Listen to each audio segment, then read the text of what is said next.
오늘부터는 한 3강 정도를 어떻게 진행할 거냐, 바로 진심을 담은 전형 분석으로 시작하려고 합니다. 오늘은 그 첫 시간으로 2025 학생부 교과 전형에 대해서 말씀드릴 텐데요. 교과 전형, 그리고 종합 전형, 그리고 논술 전형으로 차근차근 하나씩 진행해 보도록 하겠습니다. 사실 이 전형들을 각각 하나씩만 제대로 설명을 하려고 해도요, 하루가 모자랍니다. 그런데 이 10분이라는 짧은 시간 동안 제가 반드시 여러분들이 알아야 될, 그리고 많은 분들이 알아야 될 가장 핵심 정보들 전해드리도록 하겠습니다. 자, 학생부 교과 전형 시작은 이렇습니다. 학생부 교과 전형 중에서도 아무래도 많은 분들이 관심이 있는 수도권의 교과 전형, 즉 학교장 추천 전형을 설명드릴 텐데요. 학교장 추천 전형은 이렇습니다. 수능 최저학력 기준이 있는가 또는 없는가로 가장 먼저 그 구분이 됩니다. 그리고 학생부 학교장 추천 전형 같은 경우는 수능 최저만이 아니라 추천을 하는 데 있어서 인원 제한이 있는가 또는 없는가의 차이가 있습니다. 왜? 학교장 추천 전형이잖아요. 학교장이 몇 명을 추천할 수 있는지에 대한 인원을 제한하는 경우가 있고 제한하지 않는 경우가 있습니다. 4사분면으로 나눠졌죠, 여러분들. 그러면 이게 어떤 의미를 갖고 있는지 차근차근 하나씩 한번 알아볼게요. 일단 우선 대학들이 이렇게 크게 두 가지 축으로 해서 수능 최저를 적용하는지 아닌지에 대한 부분과 인원 제한이 있는지 없는지에 대한 부분들이 있는데, 거기에 더해서 서류를 반영하는가 그리고 면접을 실시하는가에 대한 부분들도 조금 살펴볼 필요가 있습니다. 사실 학교장 추천 전형은 교과 전형이기 때문에 서울대는 들어가 있으면 안 되지만 이 표에서 봤었을 때 균형을 위해서도 그렇고 서울대까지 포함하면 설명하기가 더 수월하기 때문에, 그리고 여러분들이 이해하기가 더 수월하다고 생각해서 같이 넣었습니다. 자, 좌측에 보시는 것처럼 서류는 아무래도 서류에 있는 핑크색 보이시죠? 서류에 보이는 이 핑크색 색깔, 그리고 면접에 노란색이 있는데요. 서울대는 서류와 면접을 동시에 본다는 얘기입니다. 그리고 고려대, 성균관대, 한양대, 경희대처럼 이 대학의 붉은색 계열이 보이시죠? 이 대학들은 서류를 반영한다는 얘기고요.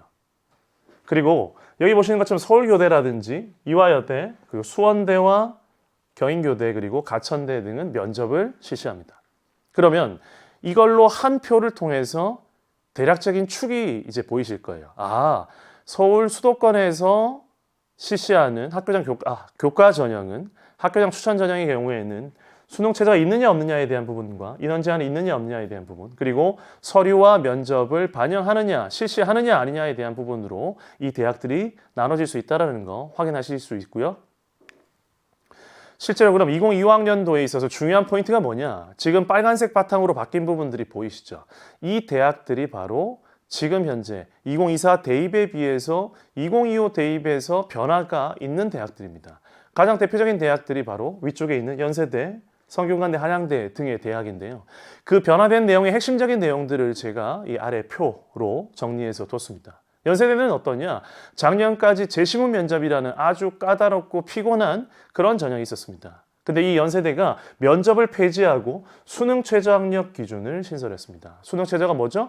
2합 4 또는 5예요. 인문은 2합 4, 자연은 2합 5인데 그중에 영어 3등급과 한국사 4등급을 따로 설정하고 있기 때문에 결국은 국어, 수학, 그리고 탐구에서 2합 4 또는 2합으로 맞춰야 되는 겁니다. 사실 사람들에 따라서 다르기 때문에 이 최저가 어떻게 느껴질지 모르겠어요. 하지만 수능 최저학력 기준이 신설됐다는 거 의미가 크고요. 게다가 한양대 역시 마찬가지입니다. 한양대 역시 수능 최저학력 기준을 신설했기 때문에 보시는 것처럼 3합 7이라는 수능 최저가 신설됐죠. 그러면 우리가 흔히 얘기하는 최선호 대학이라 할 수 있는 서울대부터 시작해서 연세대, 고려대, 서강대, 성균관대, 한양대까지 이 모든 대학이 이제는 인원 제한을 두고 수능 최저학력 기준을 설정하고 있습니다.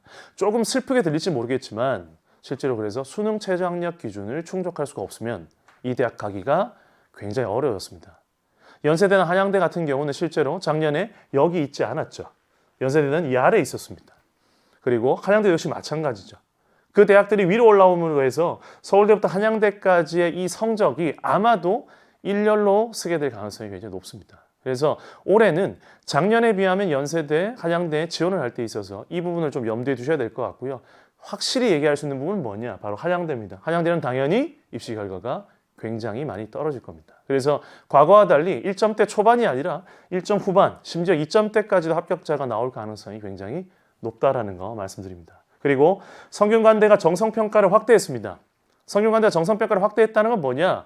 실제로 그 전까지는 이 학생들의 서류를 평가할 때 진로 선택 과목과 전문 교과에 대해서만 정성평가를 실시했는데 이 과목을 전부 다 전 과목으로 확대했습니다.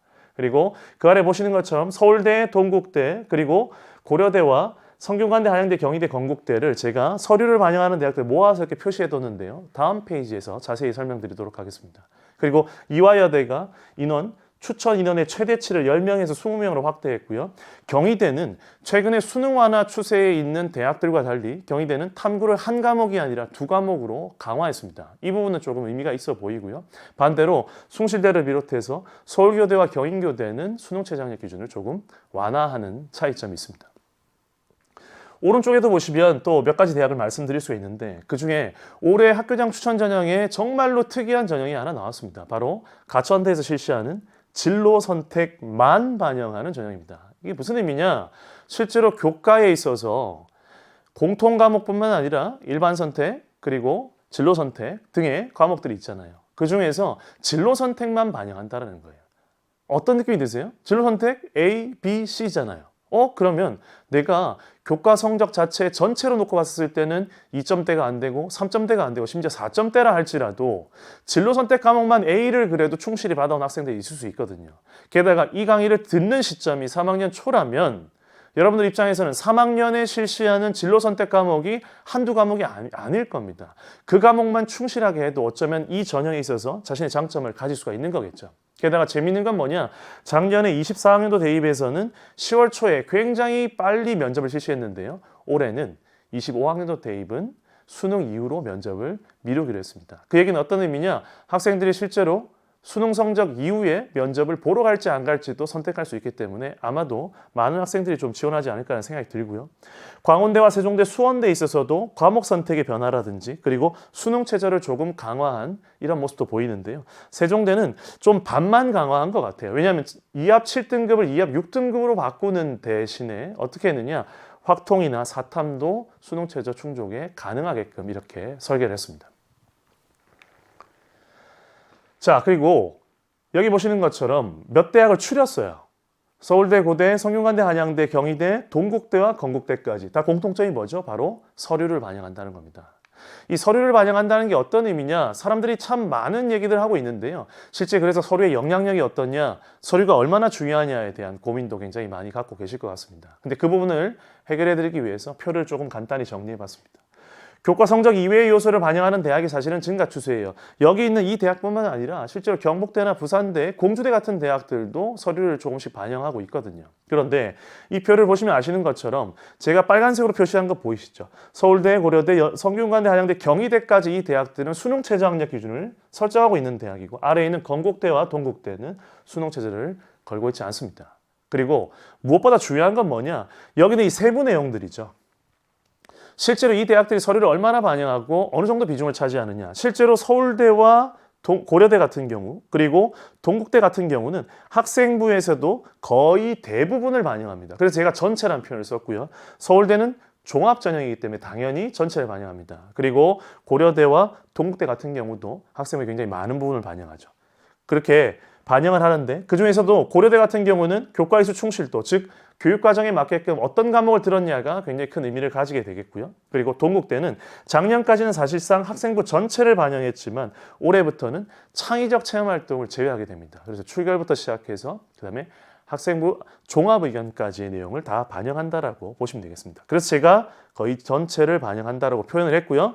그럼 이 서울대와 고려대, 동국대를 제외한 나머지 대학들은 어떠냐? 바로 교과 중심으로 반영한다 보시면 되겠습니다. 여기 보시는 것처럼 성대는 학업 수월성과 학업 충실성을 중심으로 해서 진로 선택과 전문 교과만 반영했지만 올해 전체 교과로 그 반영 과목을 확대했습니다. 그러니까 전체 과목까지 세특이라든지 이 내용을 보겠다는 의미죠. 그리고 여기 보시는 것처럼 성균관대뿐만 아니라 한양대 그리고 경희대까지 내용들도 확인할 수 있습니다. 그러면 이런 질문을 하실 수가 있어요. 실제로 그럼 서류의 영향력이 얼마나 되느냐?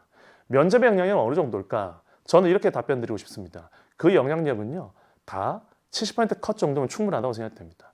작년에 입결을 보시고 70% 컷 정도면 내 성적으로도 얼마든지 지원할 수 있다고 생각하시고 거기에 비슷한 성적대 아이들과 비교했었을 때 나의 위치가 어떤지 고민하는 것이 중요합니다. 그래서 여러분들이 입결을 확인하신 다음에 내 성적이 어느 정도 수준이 되는지를 좀 살핀 다음에 그리고 지원을 고려하시면 되는 거죠. 근데 그 기준선이 어디냐? 저는 70% 컷이면 어느 정도 일리가 있고 충분하다고 생각합니다.